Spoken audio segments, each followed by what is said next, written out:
नमस्कार, मैं हूं राजेंद्र देव। दोपहर के 3 बजने वाले हैं। वक्त हो चुका है हमारे खास कार्यक्रम उत्तर मांगे प्रदेश का। और उत्तर मांगे प्रदेश में आज बात होगी माफिया अतीक के बेटे असद के एनकाउंटर की, जिस पर अब सियासत भी शुरू हो चुकी है। असद के एनकाउंटर के तुरंत बाद सपा प्रवक्ता अमीक जामई ने ट्वीट करके लिखा है कि एनकाउंटर न्याय नहीं होता। वहीं भाजपा नेताओं का कहना है कि अपराधी चाहे जो भी हो, अपराध करेगा तो उसे बख्शा नहीं जाएगा। तो ये ताजा अपडेट है इस वक्त की। अतीक के बेटे असद के एनकाउंटर पर पॉलिटिकल रिएक्शंस मिल रहे हैं। भारतीय जनता पार्टी के नेता, सरकार में मंत्री इसे न्याय बता रहे हैं और विपक्ष इसे कह रहा है कि यह न्याय नहीं है। एनकाउंटर के बाद की तस्वीर हम आपको दिखा रहे हैं। सफेद कपड़ों में जो शव आप देख रहे हैं वो असद का है, अतीक के बेटे असद अहमद का। काले कपड़ों में जो शव है वो गुलाम हसन का है, शूटर गुलाम हसन का। दोनों को 12 से 12:15 के बीच में एनकाउंटर में ढेर किया एसटीएफ ने झांसी में। लगातार ट्रैक कर रही थी एसटीएफ और आज उन्हें कामयाबी मिली। एसटीएफ का कहना है कि उन्हें आत्मसमर्पण के लिए कहा इन दोनों को, लेकिन दोनों ने आत्मसमर्पण नहीं किया, उल्टा जवाब में फायर किया और उसके बाद एसटीएफ को मजबूरन गोली चलानी पड़ी। अस्पताल ले जाया गया इस एनकाउंटर के बाद, लेकिन डॉक्टर्स ने वहां दोनों को डेड डिक्लेयर कर दिया, मृत घोषित किया। लेकिन एनकाउंटर के फौरन बाद की तस्वीर आप देख रहे हैं। बड़ी अपडेट आपको दे दें, मुख्यमंत्री ने अमिताभ यश को बुलाया है। थोड़ी देर में अमिताभ यश मुख्यमंत्री आवास पर पहुंच रहे हैं। बड़ी खबर, अमिताभ यश थोड़ी देर पहले उन्होंने मीडिया से बात भी की। उन्होंने बताया कि कैसे जो हत्या की गई थी उमेश पाल की और उनके 2 गनर्स की, वो क्रिमिनल जस्टिस सिस्टम की जड़ पर अपराधियों ने प्रहार किया था और इसलिए एसटीएफ लगातार उनको ट्रैक कर रही थी, लगातार प्रयास में थी। आज उसको कामयाबी मिली। जब उसे गुड्डू मुस्लिम के बारे में पूछा गया तो उन्होंने कहा कि मेरठ में जरूर उसे ड्रैगनेट किया गया था, लेकिन वो वहां से भाग निकला। उसकी तलाश भी की जा रही है, बाकी के शूटर्स की भी तलाश की जा रही है। मुख्यमंत्री प्रसन्न है। मुख्यमंत्री ने बधाई दी है एसटीएफ को और पुलिस को इस ऑपरेशन पर। और अब थोड़ी देर में मुख्यमंत्री आवास पहुंचेंगे अमिताभ यश, जो कि एसटीएफ के प्रमुख हैं। मुख्यमंत्री एसटीएफ के एक्शन से संतुष्ट है, प्रसन्न है और बुलाया गया है अमिताभ यश को, जो कि एसटीएफ के प्रमुख हैं। मुख्यमंत्री आवास पर थोड़ी देर में पहुंच जाएंगे अमिताभ यश। कुछ ही मिनटों पहले उन्होंने मीडिया से बात की। उन्होंने बताया कि एसटीएफ बाकी के शूटर्स की तलाश में लगी हुई है। थोड़ी देर में मुख्यमंत्री आवास पर पहुंचेंगे अमिताभ यश। जब गुड्डू मुस्लिम के बारे में उनसे पूछा गया, जब ये उनसे पूछा गया कि क्या वो भी घेरे में है, तो उन्होंने कुछ भी कहने से मना कर दिया। उन्होंने ये भी बताने से मना कर दिया कि कैसे असद और गुलाम हसन तक पहुंचे हैं वो। लेकिन उन्होंने ये जरूर बताया कि लगातार प्रयास जारी थे और आगे भी जो शूटर्स हैं उनको पकड़ने के प्रयास जारी रहेंगे, उनके प्रयास जारी हैं। मुख्यमंत्री ने बधाई दी है। थोड़ी देर पहले जो कानून व्यवस्था को लेकर बैठक हुई है उसमें, और अब अमिताभ यश को बुलाया गया है। थोड़ी देर में वो पहुंचेंगे मुख्यमंत्री आवास पर।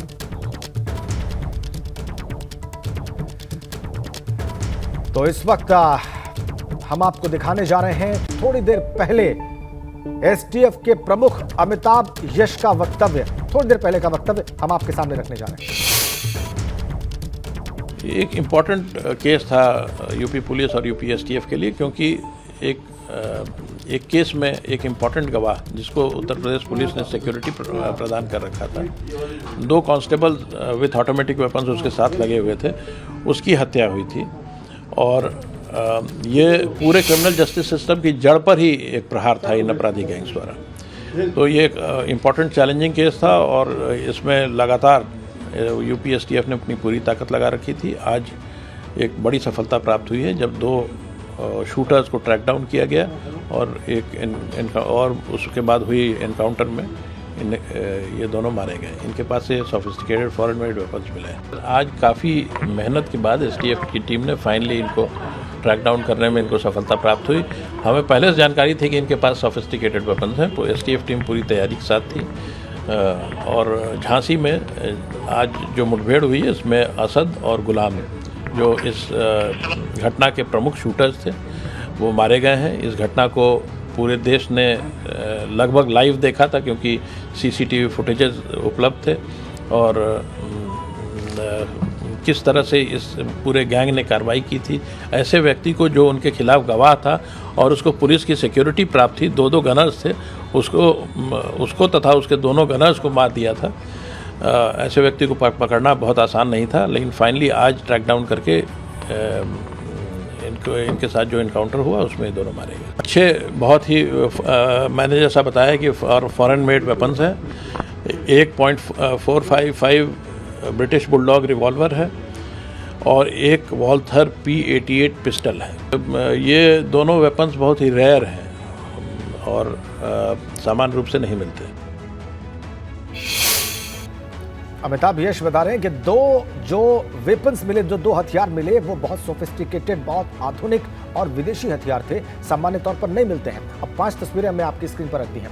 अतीक के बेटे असद को ढेर किया है एनकाउंटर में। ठीक उसके बाद की तस्वीर, सफेद कपड़ों में उसके शव को आप देख सकते हैं एनकाउंटर के बाद। दूसरी तस्वीर भी एनकाउंटर साइट की है जहां पर एनकाउंटर किया गया, वहां पर आप STF के जवानों को भी देख सकते हैं। शूटर गुलाम हसन का भी एनकाउंटर किया गया और काले कपड़ों में एनकाउंटर वाली जगह पे उसके शव को पड़े हुए आप देख सकते हैं। इधर 14 दिन की पुलिस रिमांड में है अतीक अहमद और 14 दिन अब नैनी जेल में ही रखा जाएगा अतीक अहमद को। उसके भाई अशरफ को 14 दिन की पुलिस रिमांड पर गया अतीक अहमद। हमारे साथ हमारे UP bureau chief Viresh Pandey जुड़ चुके हैं। वीरेश, आज की जो कार्रवाई है ये एक लैंडमार्क कार्रवाई है यूपी STF की और उत्तर प्रदेश पुलिस की। 45 दिनों से ज्यादा का वक्त, मैं अगर ठीक से कैलकुलेट करूं तो 45 दिन और 50 दिन से ज्यादा का वक्त हो चुका था उमेश पाल की हत्या को। और जो सबसे बड़े इनामी थे, 5 लाख के जो इनामी थे, वो शूटर्स STF की पकड़ से बाहर थे और तरह तरह के सवाल उठ रहे थे, किस्म किस्म के सवाल उठ रहे थे। न पकड़े जाने की बात जो है लगातार सामने आ रही थी, सवाल इस बात उठाए जा रहे थे कि ऐसा क्यों हो रहा है।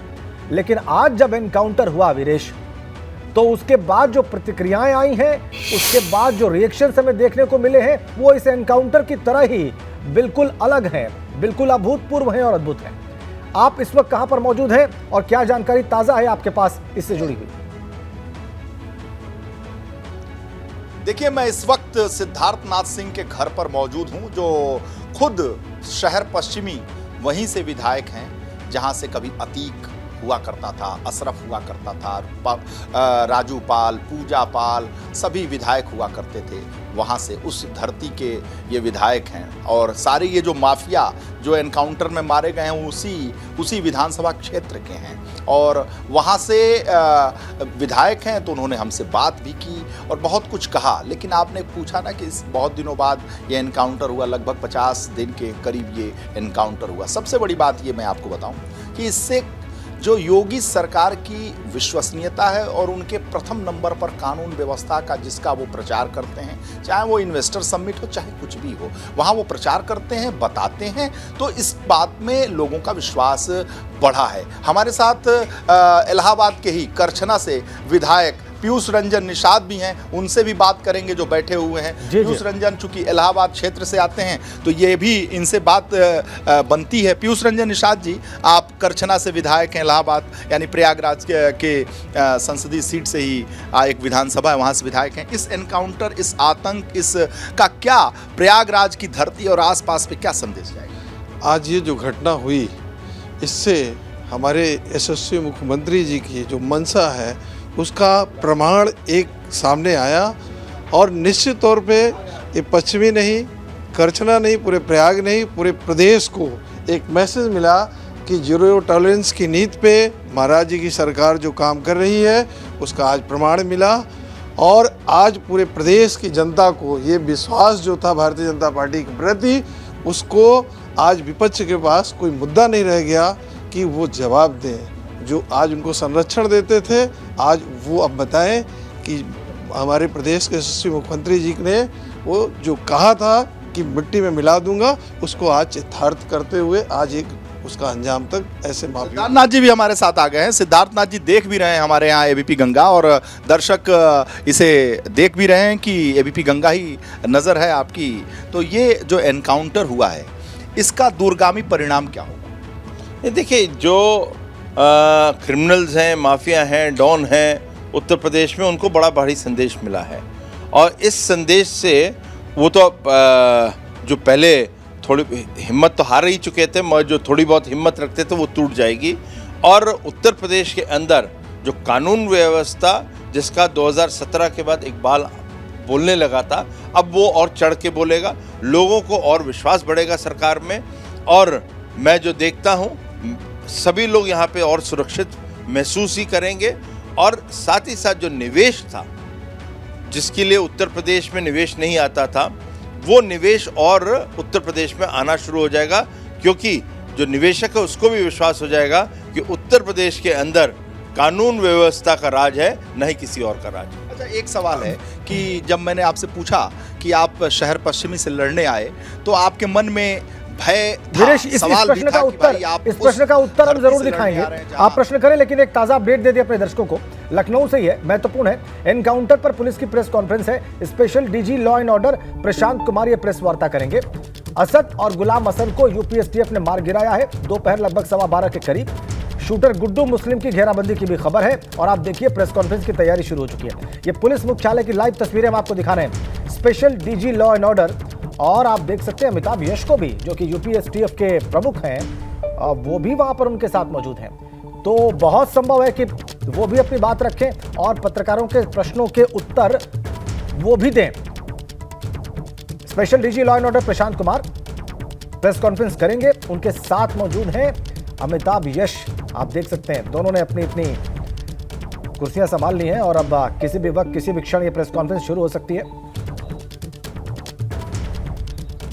अमिताभ यश जो कि यूपीएसटीएफ के हेड हैं, उनको आप देख सकते हैं सफेद शर्ट, और उनके बगल में special DG law and order Prashant Kumar. तो मुख्य रूप से इस प्रेस कॉन्फ्रेंस को संबोधित करना है special DG law and order Prashant Kumar को, लेकिन चूंकि एसटीएफ ने आज की कार्रवाई को अंजाम दिया है और एसटीएफ की टीम ने असद और गुलाम हसन को एनकाउंटर में ढेर किया है और वही आगे की कार्रवाई भी कर रही है, इसलिए उनके प्रमुख अमिताभ यश वहां पर मौजूद हैं।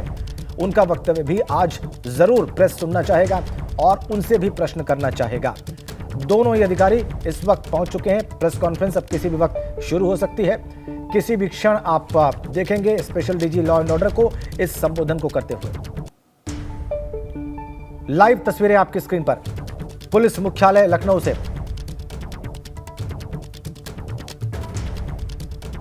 प्रशांत Kumar special DG law and order अपनी बात शुरू करने जा रहे हैं। तो क्या ब्यौरा प्रस्तुत करते हैं इस एनकाउंटर का, देखना महत्वपूर्ण।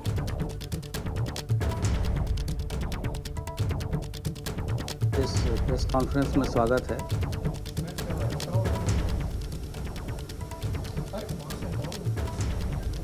सरकार की अपराध और अपराधियों तथा माफियाओं के उन्मूलन के प्रति जो प्रतिबद्धता है, इससे आप सभी अवगत हैं। सरकार शुरू से ही जीरो टॉलरेंस की नीति ऐसे माफियाओं और दुर्दांत अपराधियों के प्रति एक विशेष अभियान छेड़ रखा है, जिसके बहुत ही सार्थक परिणाम आए हैं, जिससे आप सभी अवगत हैं।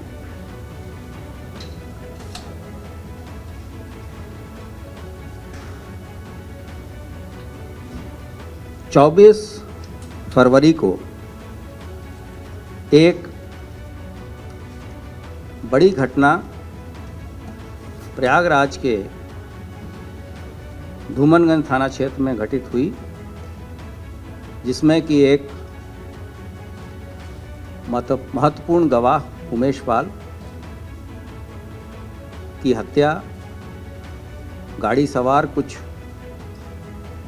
बदमाशों ने फायरिंग एवं बम फेंक के की थी। इसमें हमारे दो बहादुर साथी भी, जो कि उस गवाह की सुरक्षा हेतु लगाए गए थे, घायल हुए और बाद में शहीद हुए। उस समय से उत्तर प्रदेश पुलिस ने विशेष टीमों का गठन किया था तथा समय समय पे इसमें कार्रवाइयाँ भी हुई हैं। इस घटना के संबंध में जो महत्वपूर्ण 5 लोग पहचाने गए थे, उन पे पहले स्थानीय स्तर पे, फिर पुलिस महानिदेशक के स्तर पे 2.5 लाख का इनाम तथा उसके बाद शासन स्तर पे 5-5 लाख के इनाम घोषित हुए थे। वो अपराधी जिन पे 5 लाख का इनाम घोषित हुआ था उसमें अरमान, असद, गुड्डू और साबिर शामिल थे।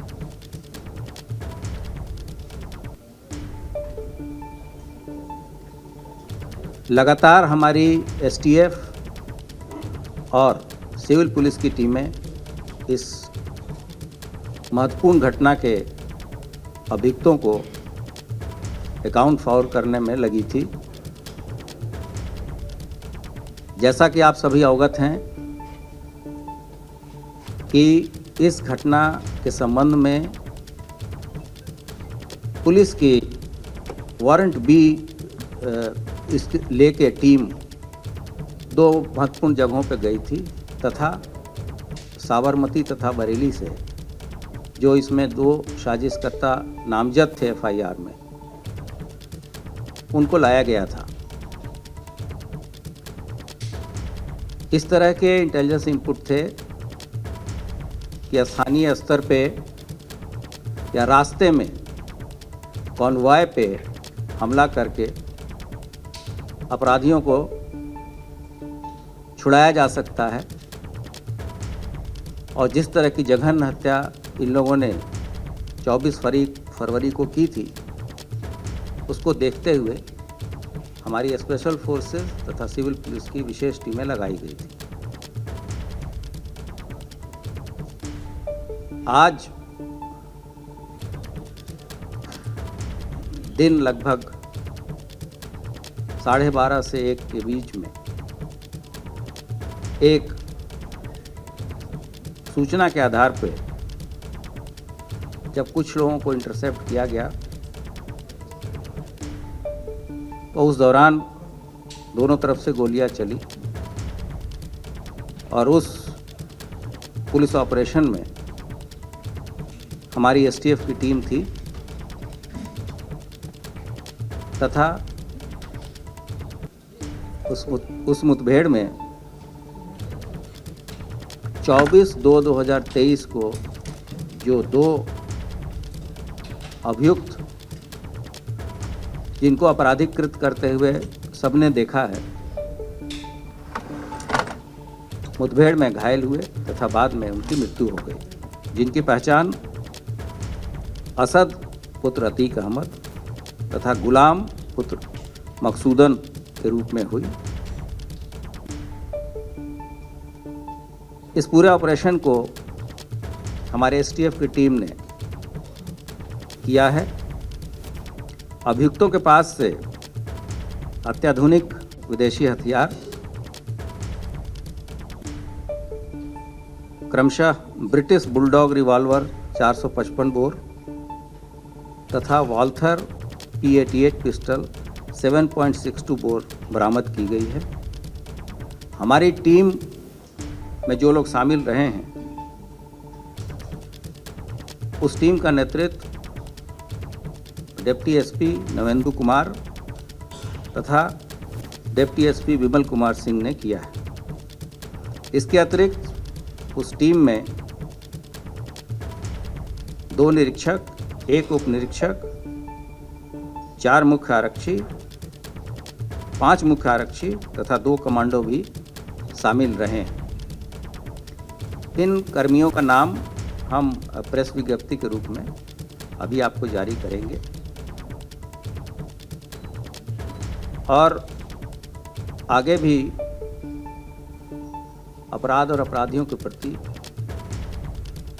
जो नीति शासन के निर्देश हैं, पुलिस महानिदेशक उत्तर प्रदेश की जो को निर्देश हैं, उसका अनुपालन हमारी जो एसटीएफ है, एटीएस है तथा सिविल पुलिस है, वो इनके उन्मूलन और सफाई में आगे भी कार्य करेगी। समय समय पे जो भी उपलब्धियां होंगी वो आप सभी साथियों के साथ हम शेयर करेंगे और मैं व्यक्तिगत रूप से हमारे एसटीएफ के जो साथी हैं जिन्होंने इतने कठिन परिस्थिति में और इतनी प्रतिकूल परिस्थितियों में जो एक अच्छे ऑपरेशन को अंजाम दिया है, वो सभी बधाई के पात्र हैं। और इस संबंध में पुलिस महानिदेशक और शासन स्तर से इस मुठभेड़ में शामिल सभी व्यक्तियों को विशेष रूप से धन्यवाद दिया गया है, उनकी प्रशंसा की गई है और ये अपेक्षा की गई है कि इसी तरीके से आगे और भी जो अपराधियों के प्रति हमारी अभियान में सभी हमारे बहादुर साथियों का साथ रहेगा। धन्यवाद। जब उस तरह की चीज़ें आएंगी तो अभी से चीज़ें पहले से लोग प्रकार इसको प्रसारित करते रहते हैं। मुझे नहीं लगता कि इसमें अभी कोई सत्यता है। और देखिए, special DG law and order press conference कर रहे हैं, इधर सियासत तेज। बड़ी अपडेट, पॉलिटिकल रिएक्शंस। सपा अध्यक्ष अखिलेश यादव ने एनकाउंटर पर सवाल उठाए हैं। उनके प्रवक्ता पहले ही उठा चुके हैं, अब वो भी उठा रहे हैं। ट्वीट किया एनकाउंटर पर अखिलेश यादव ने। ट्वीट का कंटेंट आपकी स्क्रीन पर रखेंगे हम बहुत जल्द। ये रहा, झूठे एनकाउंटर करके भाजपा सरकार सच्चे मुद्दों से ध्यान भटकाना चाह रही है। भाजपाई न्यायालय में विश्वास ही नहीं करते हैं। आज के वो हालिया एनकाउंटर की भी गहन जांच पड़ताल हो और दोषियों को छोड़ा न जाए। ये ट्वीट अखिलेश यादव का। सही गलत के फैसलों का अधिकार सत्ता का नहीं होता है।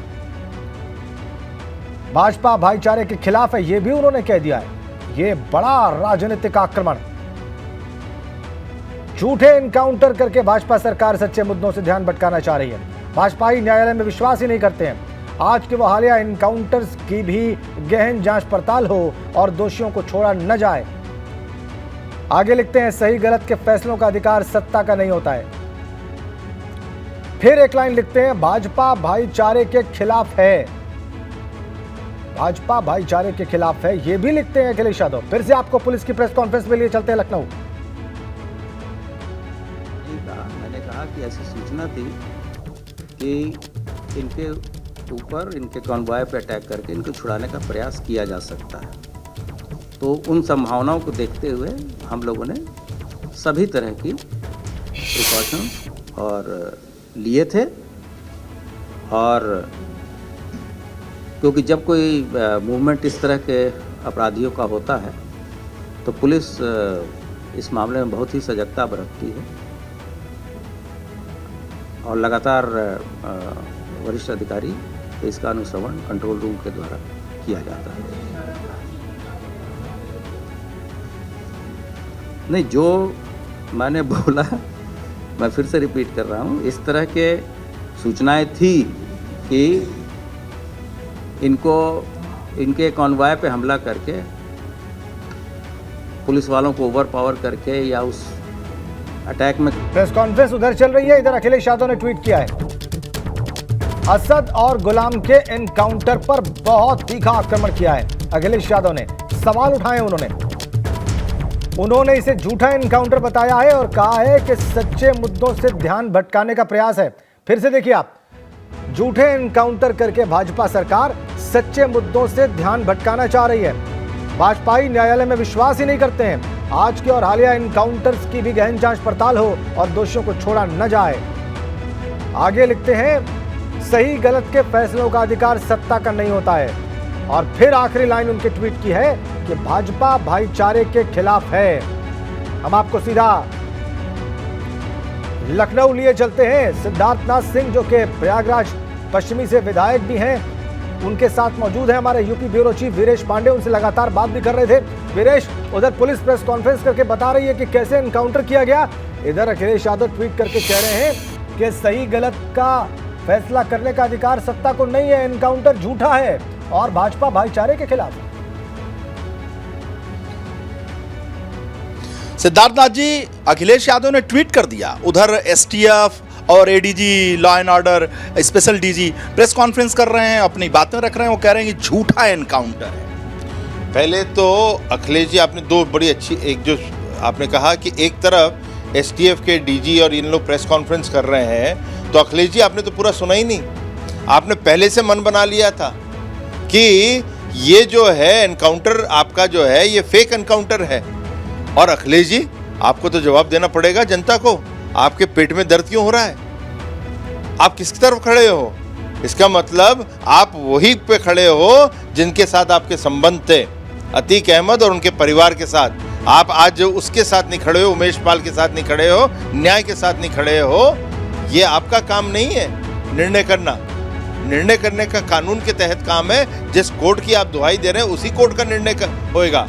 और आज तक उत्तर प्रदेश की भाजपा सरकार के ऊपर सुप्रीम कोर्ट तक की आप लोग मामला ले गए हैं। उन्होंने भी कहा है कि उत्तर प्रदेश की एसटीएफ ने जो भी एनकाउंटर हुए उसका एसओपी पूरा का पूरा पालन किया है, और वो पालन किया है उसके आधार पर ये, फिर मैं कह रहा हूं, ये कार्रवाई हुई है। मगर अखिलेश जी, आप और आपकी पार्टी को दर्द क्यों हो रहा है पेट में? आप किस तरफ खड़े हो ये तो दिख रहा है कि आप क्रिमिनल्स के साथ खड़े हो, अतीक और उनके साथ खड़े हो, नहीं जनता के साथ। अनुभव, सवाल अखिलेश यादव कह रहे हैं कि भाजपा जो है भाईचारे के खिलाफ है, ये सवाल? देखिए, भाईचारे के खिलाफ है, आपसे सवाल बनता है क्योंकि बीजेपी के ऊपर आरोप लगा। और मेरा तो एक सवाल ये भी मैंने आपसे पहले पूछा था कि निकाय के चुनाव हैं, मेयर के इलेक्शन होंगे, क्या बीजेपी इससे मुद्दा बनाएगी प्रयागराज में खास तौर से? अब कोई पकड़ा जाए, पुलिस अभी तक क्यों नहीं, 40 दिन निकल गए, 45 दिन निकल गए, एसटीएफ क्या कर रही है, ये प्रश्न चलता था। आज जब कार्रवाई हो रही है तो विपक्ष बोल रहा है आज क्यों कर रहे हो, क्योंकि नगर निकाय के चुनाव आ गए। तो ये दोहरे चिट भी आपकी पट भी आपकी, ये तो नहीं चलेगा। तो आप लोग भाईचारे के खिलाफ क्यों हैं? ये अखिलेश यादव कह रहे हैं कि भाजपा भाईचारे के खिलाफ है, सहिष्णुता जो है उसके खिलाफ है। अब उनका जो भाईचारा है अखिलेश जी का, वो तो साफ है, भाइयों के साथ है। जो माफिया लोग हैं उनको अधिकांश भाई बोलते हैं, तो भाइयों के साथ खड़े हैं। हम जो है सबका साथ, सबका विकास और सबके विश्वास के साथ खड़े हैं, ये हम लोग का नारा है। नहीं अखिलेश जी का जो भाईचारा क्रिमिनल्स के साथ है उसके साथ है। कह रहे हैं कि जो हालिया एनकाउंटर हुए, यानी हाल में जितने एनकाउंटर हुए हैं उनकी जांच होनी चाहिए, वो सभी फेक हैं, फर्जी हैं, गलत हैं। वो जो कह रहे हैं उसके लिए तो सुप्रीम कोर्ट आप लोग गए हो, आप तो सब चीज को लेके गए हो। आप बताएं कौन सा लेके नहीं गए? और तो सुप्रीम कोर्ट के जजमेंट पढ़ ले कि जो यूपी की एसटीएफ है उसने पूरा का पूरा एसओपी का पालन किया है, नहीं वो फेक हैं। तो उसके बाद भी अब आपको खाली भाइयों के, अपने भाइयों पे ही विश्वास है अखिलेश जी, और नहीं सुप्रीम कोर्ट पे, तो हम क्या कर सकते हैं? एक बात वीरेश, ट्वीट की लाइन और है, ट्वीट की लाइन और है, बिल्कुल एक ट्वीट की लाइन और है, वो लिखते हैं कि सत्ता सही गलत का फैसला नहीं कर सकती। हम कहते हैं सुप्रीम कोर्ट के सामने दस्तावेज रखते हैं और न्यायालय जो निर्णय ले लेता है। सवाल है, वो ट्वीट में लिख रहे हैं कि सत्ता सही गलत का फैसला नहीं कर सकती, न्यायालय करेगा, कानून करेगा। सत्ता कैसे कर सकती है ये सही है या गलत है? तो विपक्ष कर सकता है। आपको किसने अधिकार दिया अखिलेश जी कि आप निर्णय करने चल रहे हैं हम पे? उसका काम तो कोर्ट का है ना। और सत्ता जो होती है वो न्याय के लिए करती है, संविधान के लिए करती है, जिसका हम लोग पालन कर रहे हैं। वो आपने और आपकी सरकार ने कभी नहीं किया। अनवर शुक्ला भी कुछ पूछना चाहते हैं। एसटीएफ ये कह रही है कि अतीक अहमद को भगाने की प्लानिंग थी पूरी, इसीलिए बेटा और ये वहां पहुंचे थे। अतीक अहमद को जो है उसको संरक्षण देना, समय समय पे बचाना, उसको पुलिस के इंस्पेक्टर को वो थप्पड़ मारे जब आप उस पर कार्रवाई नहीं करना, ये सब तो काम आप करते थे। हम लोग तो न्याय दिलवा रहे हैं, और न्याय किसके लिए? जनता के लिए न्याय की लड़ाई लड़ रहे हैं। नहीं जिस प्रकार तो प्रयागराज की धरती पर, यानी इलाहाबाद, तत्कालीन इलाहाबाद की धरती पर जब पैर रखे तो आपने कहा था कि अतीक के गद्दी को रद्दी में मिला देंगे। ये मैंने बोला था और आप ही के चैनल को बोला था, और आज भी वो रिकॉर्डिंग होगी। और मैं बहुत खुश हूं कि हमारे मुख्यमंत्री ने और हमारी सरकार ने जो मैंने कहा था वो पूरा होता हुआ दिख रहा है, या एक तरह से कहूँ पूरा ही हो गया है। वो साम्राज्य खत्म हो गया, मान लीजिएगा। ये बताइए, अखिलेश यादव जी जो ट्वीट करते हैं अभी पुलिस की, यानी जो पुलिस तो सबकी है ना, अखिलेश जी भी मुख्यमंत्री थे तो उनकी भी पुलिस थी। उस जमाने में भी प्रशांत कुमार काम करते थे, अमिताभ यश काम करते थे, एडिशनल एसपी काम करते थे। आज के जमाने के आज की भर्ती तो है नहीं। और आपके विश्वकर्मा, जो आर.के. विश्वकर्मा डीजीपी हैं, वो भी काम करते थे, प्रशांत कुमार, सब लोग काम करते थे। अचानक ये पुलिस योगी जी ने तो भर्ती नहीं कर ली। तो अगर पुलिस प्रेस कॉन्फ्रेंस कर रही है, इस बीच ट्वीट आ जाना बिना बात समझे, ये तो पूरी तरीके से पुलिस व्यवस्था पर अविश्वास है, अविश्वास। मैं तो कह रहा हूं कि जब पुलिस अपना वर्जन दे रही है जनता और प्रेस के बीच में, तो उसके पहले ही आप ट्वीट करते हैं, तो ये जो दिखता है ये अविश्वास खाली नहीं है, ये दिखाता है कि आपको विश्वास ही एक पे है और आपकी मजबूरी है कि आप क्रिमिनल्स, माफिया के साथ खड़े हुए दिखें और उनके समर्थन में ना तो आपकी पोल पता नहीं क्या क्या खुल जाए। आपकी पुलिस पे अखिलेश जी पूर्व मुख्यमंत्री भरोसा क्यों नहीं करते? ये तो उन्हीं से पूछना चाहिए, ये सवाल का जवाब तो वो देंगे। मगर एक चीज जरूर बोलेंगे, ये जरूर बोलेंगे, यही पुलिस थी, यही वो ऑफिसर्स थे जिनका आपने नाम लिया, जो अखिलेश जी के समय पे उनके हाथ बांध रखे थे। आपने अखिलेश जी उनके हाथ खोल दिए होते, जिस प्रकार से योगी सरकार में हो रहा है, तो ये क्रिमिनल इतने बड़े नहीं बन पाए। आप जिस विधानसभा से विधायक हैं, वहीं के तो ये सारे अपराधी हैं, सारे बमबाज हैं। गुलाम हो, चाहे गुड्डू मुस्लिम हो, चाहे असद हो, कभी आपको डर नहीं लगा? ये मुझे डर तो कभी नहीं लगा, इसीलिए मैंने खुल के बोला था गद्दी को रद्दी में मिला देंगे। लोग जरूर बोलते थे, और ये इतनी गहराई में गाड़ी पे तो झंडा भी भाजपा वाले नहीं लगाते थे कि भैया भाई का इलाका है, झंडा भाजपा का लगाओगे तो बम चल जाएगा। रात में एक दफे हुआ था चुनाव के टाइम पे 17 में, तो मैंने खुल के मैंने कहा नहीं, झंडा तो लगेगा भाजपा का और निडर चलो। भाजपा ही डरते थे अतीक से। वो एक क्षेत्र ही ऐसा था, क्षेत्र ऐसा था। आप दिल्ली से लैंड किए तो आपको डर नहीं लगा, भय नहीं लगा कि बाप रे बाप कहाँ जा रहे हैं? हमारे नाना जी जब थे तब तो इलाहाबाद की तस्वीर अलग थी, अब हम पहुंच रहे हैं वहां तो बम बम दिख रहा है। ऐसा है, मेरे ऊपर कहीं अमित शाह जी ने विश्वास किया था और आशीर्वाद प्रधानमंत्री जी का था, तो मुझे डरने की क्या बात थी। मुझे पता था ये सीट पे कमल मैं ही खिलाऊंगा, पहली दफे खिलाऊंगा। वो खिलाया, एक दफे नहीं, दूसरी दफे भी खिलाया। शुक्ला लगातार कह रहे हैं कि मैं भी कुछ पूछूंगा, पूछो भाई। 24 में भी कमल खिलाने की तैयारी है उस सीट पे? हाँ, नहीं उस सीट पे नहीं, मगर जिस सीट में विधानसभा ये लोकसभा में आती है, हम उस लोकसभा में फिर से कमल खिलाएंगे। आपको लगता है ये निकाय चुनाव हो रहा है, ये जो एनकाउंटर हुआ है, इसका फायदा आप लोगों को मिलेगा? नहीं, देखिए, फायदा नुकसान, जब सरकार कोई कार्रवाई करती है, अच्छा कार्य करती है, तो जनता खुश होती है, तो जनता उसका आशीर्वाद देगी और स्वाभाविक है। ये जो हुआ है बड़ी कार्रवाई है कानून व्यवस्था पे, तो हम लोग को आशीर्वाद जरूर मिलेगा। और मेरा जो विश्वास और बढ़ता हुआ जा रहा है कि 17 के 17 मेयर अब भाजपा ही के आएंगे। अब इसके बाद ये तो विश्वास जो कल तक की था। पिछड़ों की राजनीति जो अखिलेश जी कर रहे हैं, पाल बिरादरी भी तो आती पिछड़ों में ही आती है। वो उन्होंने पिछड़ों की राजनीति करी ही नहीं है, उन्होंने तो खाली एक जाति की करी है और एक धर्म की करी है। जब तो अखिलेश जी आप सत्ता से इतने बाहर, आप पूरे जनता, पूरे उत्तर प्रदेश की करते, 23 करोड़ की करते, तो आपका ये हर्ष नहीं होता। आपको लगता है पाल, गडेरिया, जितने बघेल जितने हैं, इस समुदाय के लोग अब इस एनकाउंटर के बाद भारतीय जनता पार्टी के साथ अटूट रूप से बंध जाएंगे? पहले से थे, अब और ज्यादा बढ़ेंगे। देखिए ये तो सच है, मगर उसके साथ साथ अतीक ने अपने, क्योंकि मेरा विधानसभा है, पासी पे बड़ा मतलब जो नाइंसाफी कहते हैं, शब्दों को मैं इस्तेमाल नहीं कर पा रहा हूँ, वो काम किया है। जो शेड्यूल कास्ट है, दलित समाज है, उन पे इतना किया हुआ है, आप सोच नहीं सकते। तो वो जो है अतीक ने जो कार्य किया है, ये सब जो है वो आज सुकून की नींद सोएंगे। इलाहाबाद में यानी प्रयागराज में कि अतीक के कुत्ते से लोग फोटो खिंचवाते थे और अतीक के कुत्ते से लोग डरते थे। देखिए वो तो एक प्रकार से सच है और लोग कहते थे।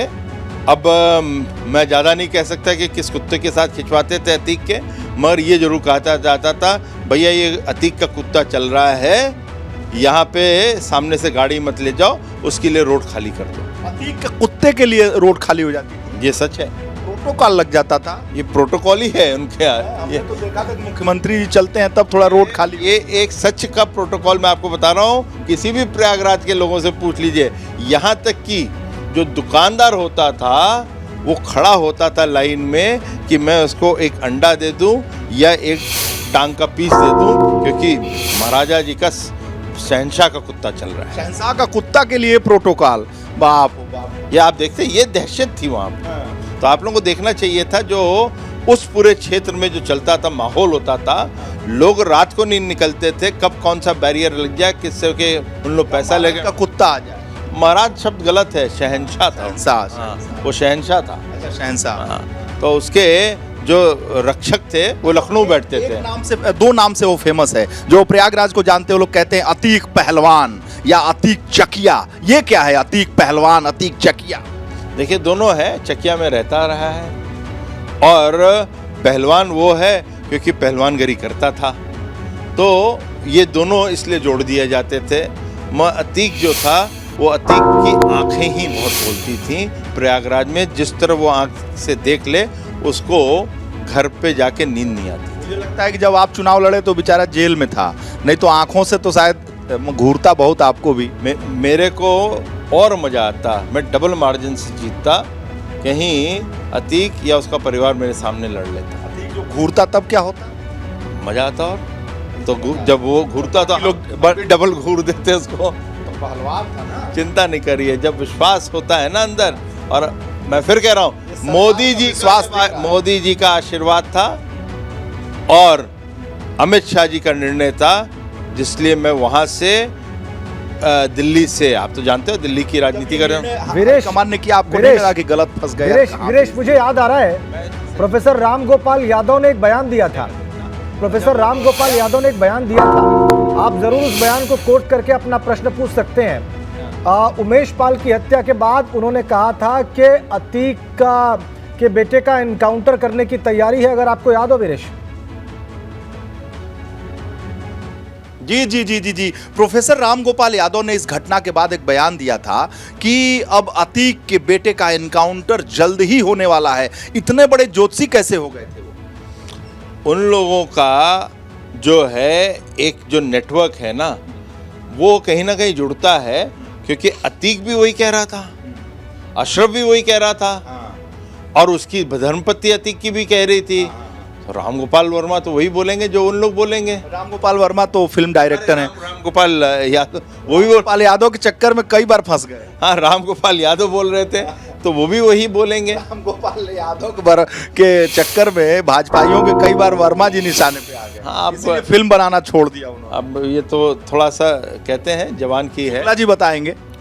ये जिस तरीके से आज ये ट्वीट किया है अखिलेश यादव ने, ये क्या इससे पुलिस का मनोबल नहीं गिरेगा? आप लोग कह रहे हैं पुलिस ने इतना बड़ा काम किया, जो आप कह रहे हैं गिरेगा, और एक राजनेता और पूर्व में मुख्यमंत्री के रूप में उनको ऐसा नहीं करना चाहिए था। राजनीतिक रूप से उनको हानि होगी कि लाभ होगा, ये बताइए। उनको लगता है लाभ होएगा, क्योंकि उनको लगता है कि उत्तर प्रदेश का जो मुस्लिम समाज है वो खुश हो रहा होगा कि अतीक के लिए वो खड़े हुए हैं, एक मुस्लिम नेता के लिए। मगर गलत है उनकी सोच। लेकिन इस बहुत राजेंद्र, एक सवाल मैं कह रहा हूं और इसको जरा ध्यान से सुनिएगा। जब अनुभव शुक्ला के साथ में मैं गाड़ी में आ रहा था, तो अनुभव शुक्ला ने मुझे याद दिलाया कि जब अतीक की बहन ने प्रेस कॉन्फ्रेंस की, उस वक्त उसने कहा कि सदन के अंदर, विधानसभा के अंदर अखिलेश यादव ने जो मुख्यमंत्री योगी आदित्यनाथ को चुनौती दी, इसकी वजह से हमारा परिवार मिट्टी में अब मिला दिया जाएगा, इसके लिए अखिलेश यादव दोषी है। अब वो कुछ भी कहे, मैं उस पर तो टिप्पणी नहीं करूंगा, मगर ये जरूर कहूंगा कि आपके जब भाई, दोनों भाई ये कार्रवाई करते थे, अत्याचार करते थे, तो बहन के रूप में आप देख के तमाशा क्यों देखती थी? आपने भी क्यों नहीं आवाज उठाई कि ये जो है ये आप कर रहे हो, गलत कर रहे हो? उस समय उनका जो एक भावनाएं थी, वो बहन की भावना थी या इंसानियत की भावना थी? अनुभव, जो आप कह रहे थे कि मुस्लिम वर्ग में भी ये जो, जैसा कि सिद्धार्थ नाथ जी ने कहा कि अखिलेश यादव जी को ये समझ में आ रहा है कि मैं ट्वीट करूंगा तो जो अकलियत समाज है, जो मुस्लिम समाज है, वो ये सोचेगा कि अखिलेश यादव पूर्व मुख्यमंत्री हमारे समाज के साथ खड़े हैं। लेकिन अनुभव शुक्ला ये कह रहे थे कि उस वक्त या मरमरिंग मुस्लिम समाज के अंदर ये है कि ये अतीक के साथ जो हो रहा है, उसके पीछे अखिलेश यादव का सदन में ललकारना, यही तो कह रहे थे। देखिए बिल्कुल उस दिन जब उसकी बहन ने पीसी की थी अतीक के, तब यही बात कही थी कि अगर उस तरह ना होता तो फिर इस तरह की बातें ना होती जिस तरह से हम लोगों को किया जा रहा है। और अतीक अहमद ने भी कल क्या कहा कि हम तो माफियागिरी छोड़ चुके हैं, माफियागिरी बची नहीं है। ये भारतीय जनता पार्टी का 2017 का संकल्प पत्र है, जिसमें साफ साफ लिखा है जीरो टॉलरेंस क्रिमिनल्स के प्रति, और इसी तरह से हमारी कार्रवाई हो रही है। और अखिलेश कहें या ना कहें, संविधान जो कहता है, जो कानून कहता है, उसके तहत योगी सरकार, भाजपा की सरकार कार्य कर रही थी और उसी तहत करेगी। उनकी बहन कोई बहाना ना ढूंढे, बहाना जो है वो हो सकता है उनके लिए, मगर सरकार जो है वो इंसाफ के लिए काम कर रही है। लेकिन अखिलेश यादव को, चूंकि राजनीतिक व्यक्ति आप भी हैं, राजनीतिक ट्वीट भी है, जब पुलिस के ऊपर ये ट्वीट किया गया है कानून व्यवस्था पर, तो सवाल तो बनता है कि आखिर निकाय चुनाव आ रहे हैं, तो एक राजनीतिक व्यक्ति से मैं ये पूछूंगा कि निकाय चुनाव में इस घटना के बाद से नगर निगम 17 और सभी निकाय के 760 सीट है, तो भारतीय जनता पार्टी कहाँ और सपा कहाँ? देखिए, ये तो साफ हो ही गया था कि इस घटना, या मैं कहूँ इस एनकाउंटर के पहले ही हो गया था कि भारतीय जनता पार्टी के मेयर प्रत्याशी जीतेंगे और नगर निकाय में हमारा प्रदर्शन पहले से ज़्यादा अच्छा रहेगा। मगर एक जनता होती है, वो जनता का रुझान होता है और जनता में फ्लोटिंग वोटर्स भी होते हैं। वो जो फ्लोटिंग वोटर हैं वो अब भारतीय जनता पार्टी के पीछे और मजबूती से खड़े हो जाएंगे, क्योंकि उन्होंने अब निर्णय ले लिया है कि ये जो है, ये उत्तर प्रदेश जो है उसको मजबूत और सुरक्षित रखने का कोई काम कर सकता है, वो भारतीय जनता पार्टी कर सकती है। इसलिए हम लोगों की जीत जो पहले ही सुनिश्चित थी वो और बेहतर हुई। अच्छा, हम लोगों के दिमाग में भी था जब ये घटना हुई तो कि ये अब कुछ न कुछ तो होगा, एक उम्मीद की जा रही थी कि अतीक अहमद आ रहा है तो उसकी गाड़ी पलट जाएगी। मीडिया वाले गाड़ी के छत पे चढ़ गए, लगे वहाँ से खींचने की कहीं छत से निकल के न निकल जाए अतीक अहमद। वो कहीं गया जो क्या कहते हैं प्राकृतिक कॉल जिसे कहते हैं, नेचर कॉल, वहाँ तक भी कैमरे लग गए। अब मजबूरी है, दिखाना पड़ता है। अब जो आप करिए हमें तो दिखा, जैसे आप मान लीजिए कि आप अभी सर खुजलाने लगे तो भी हमें दिखाना ही पड़ेगा, आप चूँकि कैमरा लगा हुआ है। तो उसमें बहुत ट्वीट हुआ, बहुत सारी मीडिया पे सवाल खड़ा किए गए, लेकिन हम लोग कैमरा लगाए हुए थे कि अतीक की कहीं गाड़ी न पलट जाए, तो गाड़ी पलट जाए तो सबसे पहला पिक्चर हम ही दिखाएं। लेकिन ये मन में था, जनता के मन में था कि भैया इन्होंने गोली चलाई है, चुनौती दी है, जो बेगुनाह हैं उनकी हत्या की है, तो कुछ तो करेंगे योगी आदित्यनाथ। ये देखिए, ये आपका विश्वास था और मीडिया के अंदर भी विश्वास था कि कानून व्यवस्था के रक्षक हैं योगी और योगी जी और उनकी सरकार, तो इस दिशा में कार्रवाई होगी और कहीं कार्रवाई होती है तो कुछ भी हो सकता है। तो ये आपके अंदर विश्वास था, मगर साथ ही साथ हमारे अंदर एक विश्वास था कि कार्रवाई जरूर होगी, मगर संविधान के तहत होगी।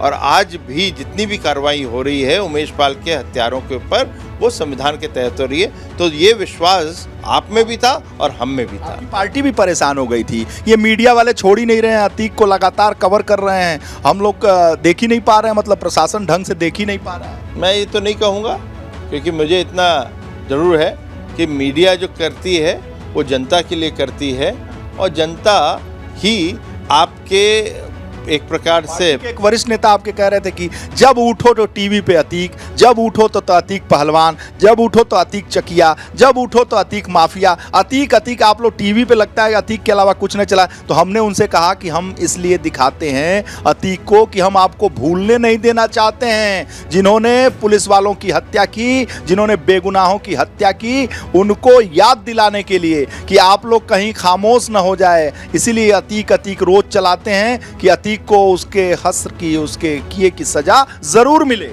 देखिए, 4 खंबे हैं लोकतंत्र के, उसमें मीडिया भी आता है, उसमें जुडिशरी भी आती है, उसमें जो नेता या जो सांसद या विधायक भी आते हैं। सबको अपना अपना कार्य करना है और आपका कार्य था कि दिखाएं, क्योंकि आपका दायित्व बनता है कि भूले ना। इस दायित्व से आप काम कर रहे थे। हमारा दायित्व आप दिखाएं या न दिखाएं, हमारा दायित्व बनता है सरकार का कि हम लोग कार्रवाई करें।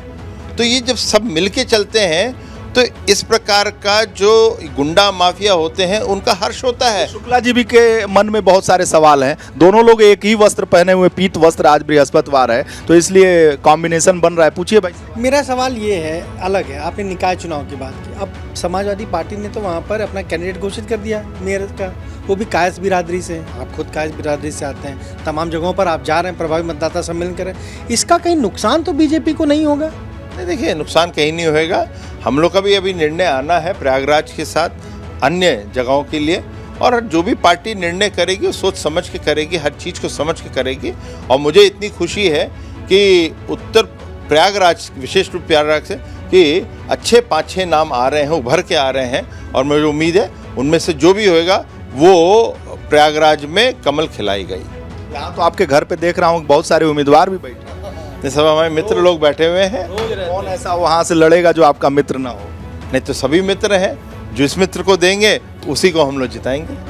देखिए, पीयूष रंजन जी बैठे हुए हैं, निषाद जी, और बहुत आपके पुराने साथी हैं, और पंडित जी बैठे हुए हैं, पूर्व विधायक हैं, और ये देखिए उनके सहयोगी हैं, ये भी तिलकधारी हैं, कुछ भाजपा के पट्टा लगाए हैं तो कुछ तो होंगे ही बड़े। प्रयागराज के लिए तमाम लोग जो आ रहे हैं, जैसे हम लोगों ने कहा कि पाठक जी के यहाँ जा रहे हैं, केशव जी के यहाँ जा रहे हैं, दिनेश शर्मा के जा रहे हैं, वैसे ही प्रयागराज के लिए लोग यहाँ आ रहे हैं। यहाँ माने यहाँ भी बट रहा है। सारे आप देखिए बायोडाटा रखे हुए हैं, तमाम सारे बायोडाटा, और लोग रोज आ रहे हैं, मिल रहे हैं।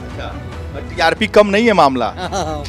नहीं, आप लोग का जब आशीर्वाद बिल्कुल, तो रहेगा वीरेश जी आपके TRP पास क्यों आएंगे। कम अनुभवी होगी? लगातार बने हुए चर्चा को जारी रखेंगे। लगातार इस बड़ी खबर पर निगाहें बनी हुई है।